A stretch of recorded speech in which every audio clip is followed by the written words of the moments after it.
Nakalutang ba siya nung nakita nyo? Ang lumulutang po ay yung ano lang, dulo Ito, na ito, kulay pula. itong pinaka Parang antina fin. po.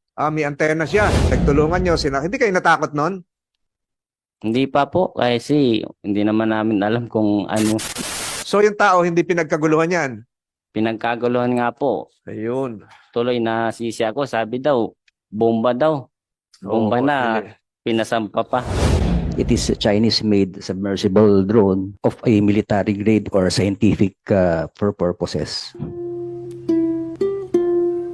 Simulan po natin doon sa laysay ni na Mr.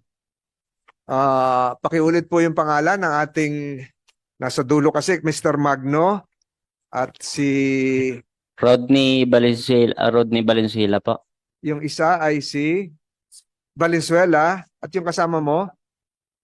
Jojo Cantela po, sir. Okay, so simulan natin sa inyo.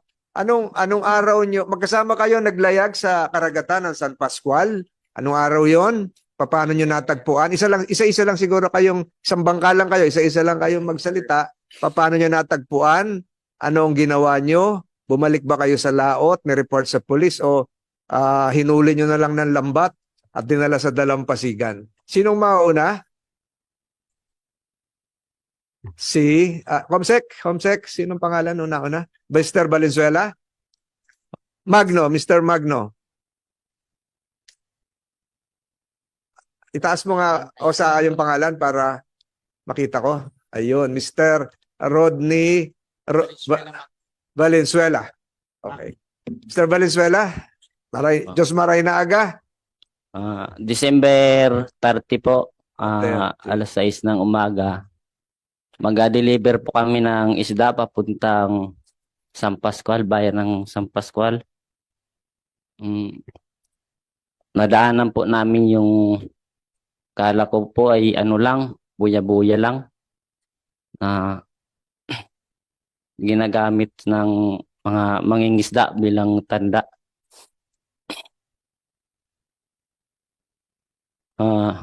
Nung nalapitan na namin, nakita ko po na may malaki palang katawan. Kaya binalikan ko po.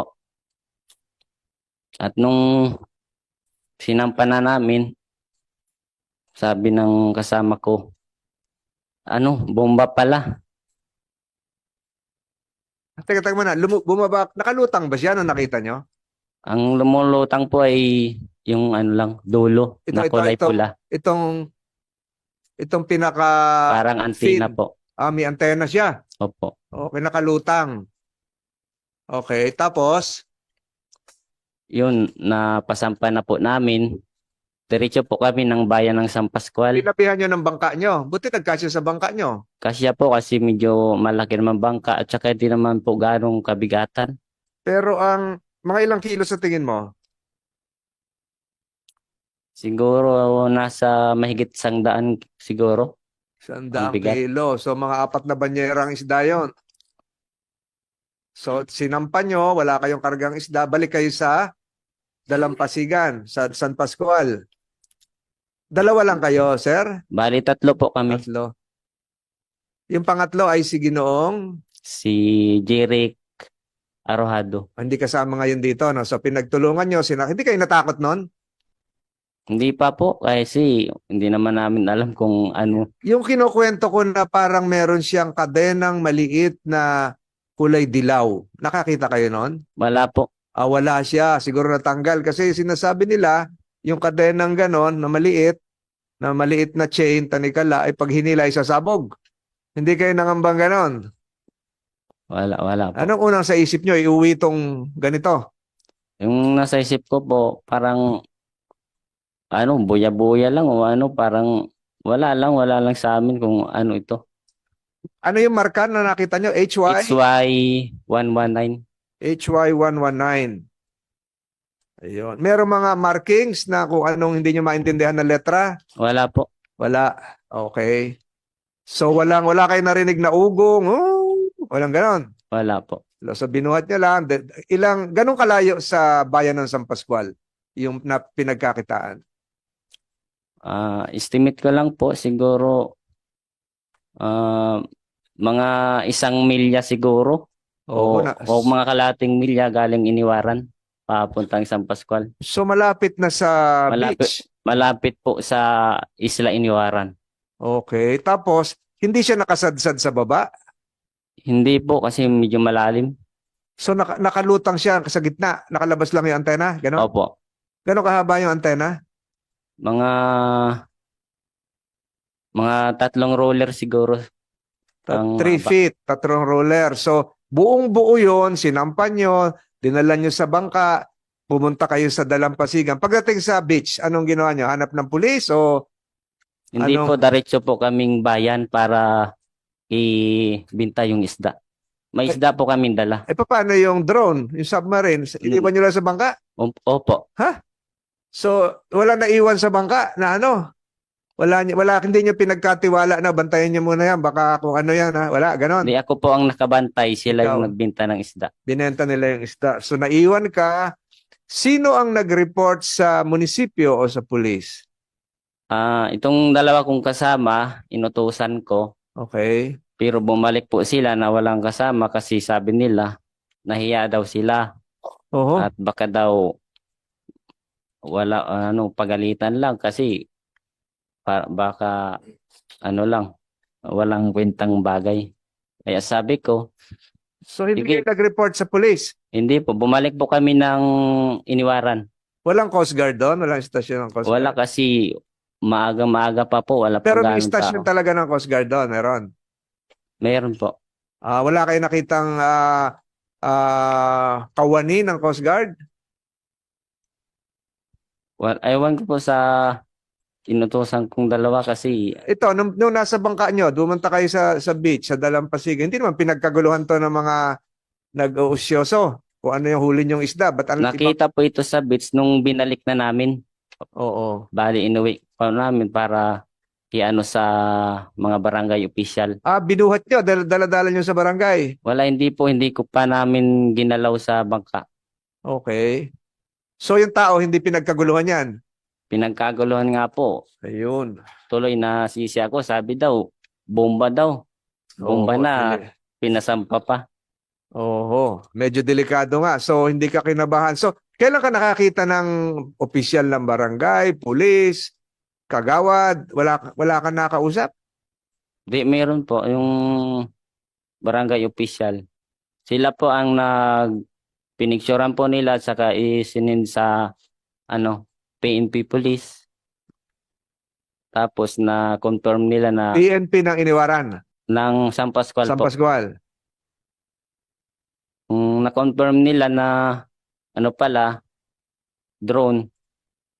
Yun sabi ng kung pwede, sabi ng police kung pwede daw, ihatid ko na lang po sa bayan ng San Pascual ulit pabalik. So, sakay uli sa bangka. Opo. Nakikita mo yung mikropono mong yan? Yan, may ilaw na pula.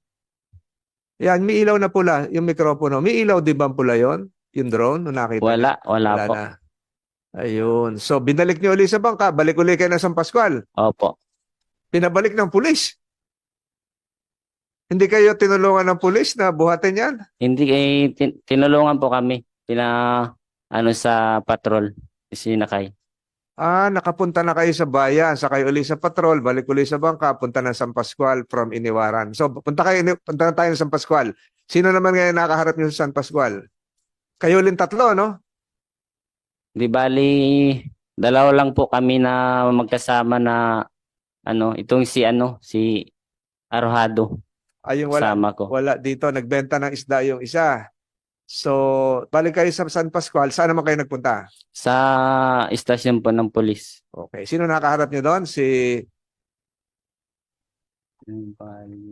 Nandito yung hepe ng pulis ng San Pascual. Opo, Ayun, si Major Albania. Siya nakaharap mo. Opo. Anong sabi mo sa kanya? Turnover niyo na to.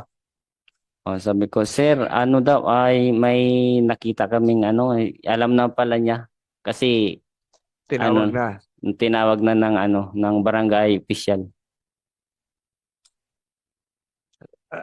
let me continue this with Major Albania. No, nakaharap mo tong dalawa, tinurn over sa iyo. So, ikaw na may custody noon.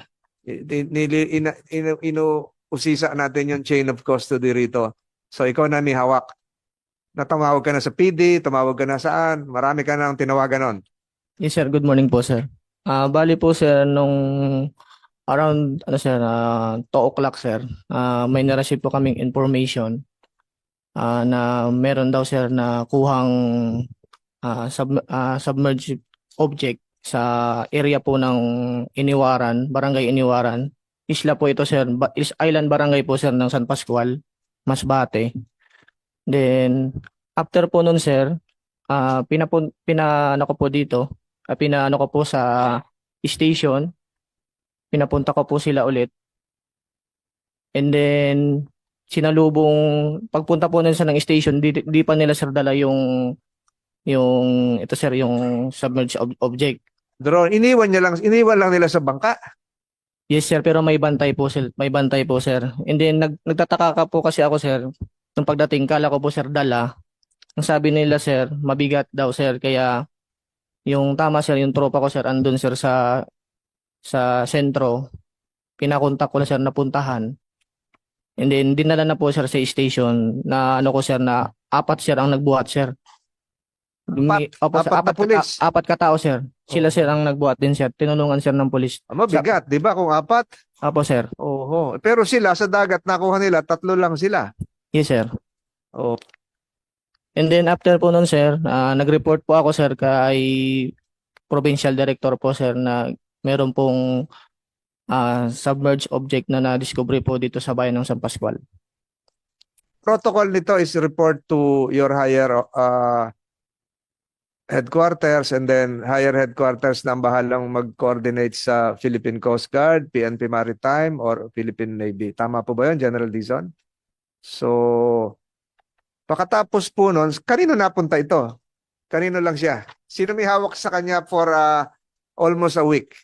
Mali po, sir, 2 o'clock po, sir, nung na-turn over po sa amin, and then after ko po magtawag, ma-inform ko po si Provincial Director, and then nag-ano po kami, advice po ni ma'am na i-take lang po yung custody ng object po na yon. Sino, ma'am? Si Police Colonel Colonel, Lian sorry. Bandabel, ma'am, na Provincial Director ng Masbate.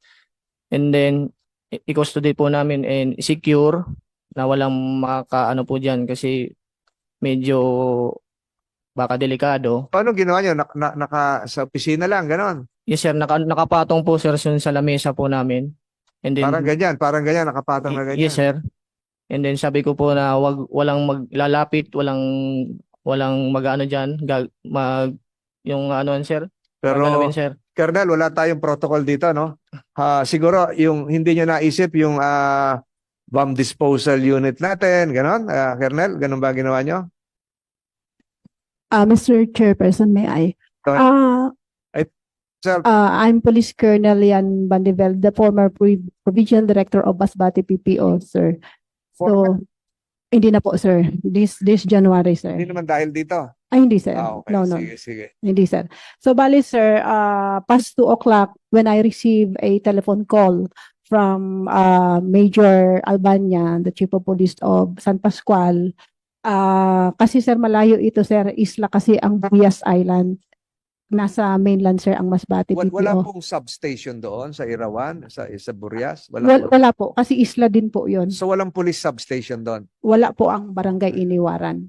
So, bali, sir, upon receipt of the information, I immediately contacted our regional directors.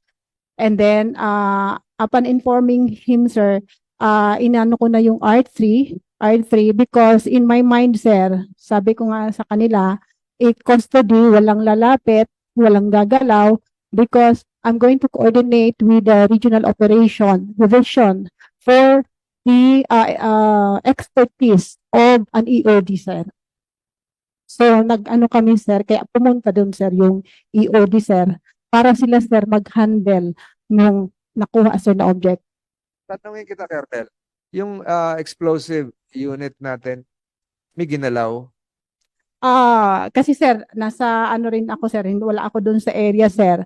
Ang akin lang po, sir, coordination with R3 for the request for an EOD na manggagaling sa regional office kasi sila, sir, ang mas malapit doon sa kung pupuntahan yun, sir. Galing po ng Legazpi yun. O galing ng Legazpi po, sir. So immediately thereafter, sir, na-mobilize, sir, yung sir, yung EOD, sir. Kasi in my mind, sir, hindi namin alam kung ano